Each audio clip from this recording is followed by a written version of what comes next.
Hey, what's good, creators? Welcome back to Monzone Media. Today is part one of a four-part series that I'm going to be sharing with you all on the exposure triangle. We're going to talk about aperture, shutter speed, ISO, and put them all together. And today we're going to start off with aperture. With aperture, there are two main things that you need to consider when you're trying to wrap this around your head. The first thing is aperture is the opening of the lens, which allows light onto the camera sensor. And depending on the aperture you use, that determines whether something has, that blurry background or not. And that relates to the depth of field. Now, aperture is used in f-stops. The numbers that you see, like 1.8 or f8, for example, that's called an f-stop. Now, the smaller the number is, the bigger the aperture opening is, which in turn lets in more light. Now, the bigger the number you use, let's say f22, the smaller that aperture opening is, in turn letting in less light. Now, when it comes to depth of field, the bigger the aperture number you use, the more narrow your depth of field is going to be, giving you that illusion of a blurry background. And of course, with the smaller aperture number, let's say again, f22, the more wider your depth of field will be so that there's more in focus in your field of view. So as an example, I'm going to show you on the screen right now. I'm currently using the Canon 50mm 1.8 at f1.8. So the opening of the lens is fairly big, therefore it's letting in more light. And you'll also notice the background boxes there I have of the M50 and the Sony FE 50mm. They're quite blurry, even though they're somewhat close to the subject. But you're going to see now, as I change my aperture to, let's go to, let's say f8, and you see how dark that gets without fiddling with the shutter speed and the ISO. It's now letting in less light because the whole of the lens is now smaller. Now, to adjust this, you would, either adjust your shutter speed or ISO, but we'll talk about that a little bit later. I'm just going to adjust my ISO to make a point here so that you can see the image. Now you can see at f8, in terms of the depth of field, how much is in focus. Now you can read the letters on the boxes because now we have a wider depth of field using f8. Unlike previously at 1.8, the background was quite blurry. And one tip I can give you is think of it like the pupil of your eye. Your eye adjusts according to the lighting. You ever notice when you're in a dark room and at first you really can't see anything, but your eye starts adjusting to it, and even though there's only a little bit of light, you could still manage to see things in the room, even if there's not that much light. Your eye slowly adjusts to it. And I'll guarantee you that the pupil of your eye is pretty big, because it's trying to let in more light. Whereas in mid-daylight, if you were to go out to the park or something like that and it's super sunny, the pupils of your eyes will be really small because it's trying not to let so much light into your eyes to protect you, for one. And because there's so much light, it adjusts for that so that you don't get blinded by that bright daylight. Now, keep in mind, these are very general rules that I'm giving you. There are a lot of different factors like focal length and what your background is and how far you are to the subject and how far the subject is to the background. That all plays a role. But the couple points that I shared with you are really the main points that I want you to first wrap your head around before we get more into aperture down the road. So let me give you some practical examples.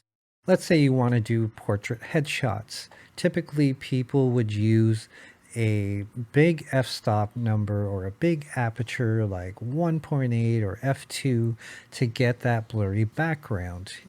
And a lot of times people do this to isolate the subject and separate the subject from the background.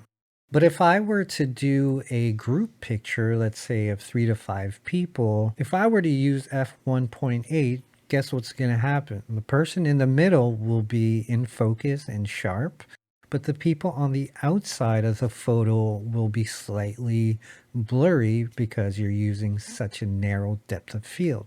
What you want to do is widen that depth of field by using, f4, 5.6. F8's a great place to start because everybody in that image is going to be in focus. So I'm going to give you a scenario here and show you my thought process of how do I adjust the settings to get the result I want. So for example, let's pretend this is a group photo and I want to see those boxes. I want to see the letters on those boxes clearly. So at f1.8, again, if you remember, at this aperture, we're going to get that blurry background, okay?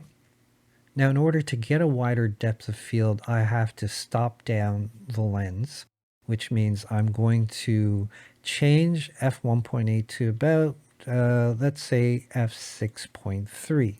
Because now we're using a smaller f-stop number, we're losing light. Now, the general rule is to leave ISO alone and adjust that last. Just as a quick tip, you always want to keep ISO as low as possible. The higher ISO you use, the more grain and artifacts you're going to get from the image. So the only option I have to change my exposure is the shutter speed. If you look on the screen here, I'm changing the shutter speed, say to 1/25, just to get it close to the correct exposure. It's still a bit underexposed, but you see my point. Now, if you notice the background, you could read the letters of the boxes a lot more clear. So again, to my point, because now I'm using a smaller f-stop number, I'm getting less light, and I adjusted that by adjusting the shutter speed, but I'm also getting a wider depth of field. So as I mentioned before, if you're doing like group photos, you want to use these type of aperture numbers because you want those people to be in focus, okay? I hope that makes sense. I know at first this might seem like a lot of information. So like I said, try to wrap your head around these main points. And the way you could practice this is using aperture priority on your cameras. Now, if you notice on the dial of whether you're an M50 user, Sony A7C, whichever camera you have, all these cameras have what's called aperture priority, shutter speed priority modes, where basically you set the aperture you want and the camera takes care of the rest.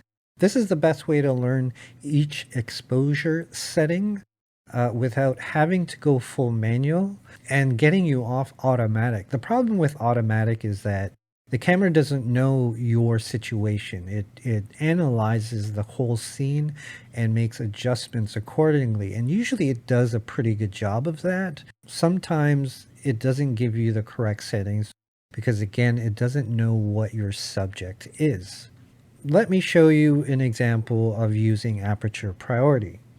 Now, whichever camera you have, typically you're going to see aperture priority on your dial mode as A or AV. And all you really have to do with aperture priority is set your aperture to what you want. So again, I want you to think of the scenario. Let's look at my scene and pretend this is a portrait scene. The first thing I'm going to ask myself is, do I want a blurry background? If the answer is yes, then I'm going to use a big aperture number like 1.8 or f2. So currently you see it's at f3.5. The shutter speed is at 100 and the ISO is at 160. Okay, and aperture again is at 3.5. Now look what happens to both the shutter speed and the ISO. So I'm going to switch this to 1.8 because I want a really blurry background. But now if you look at the shutter speed, it's 1 over 250 and the ISO is now 100. Previously the ISO was at ISO 160 and the shutter speed I think was 1 over 100 if I remember correctly. So again, the camera takes care of everything for you. So let me do the opposite. Let me pretend that I want a wider depth of field because I want those boxes to be in focus. So I'm going to change my aperture to f8. So now you see the shutter speed at a 1/80th of a second and the ISO is fluctuating. Well, it's at 1000 now.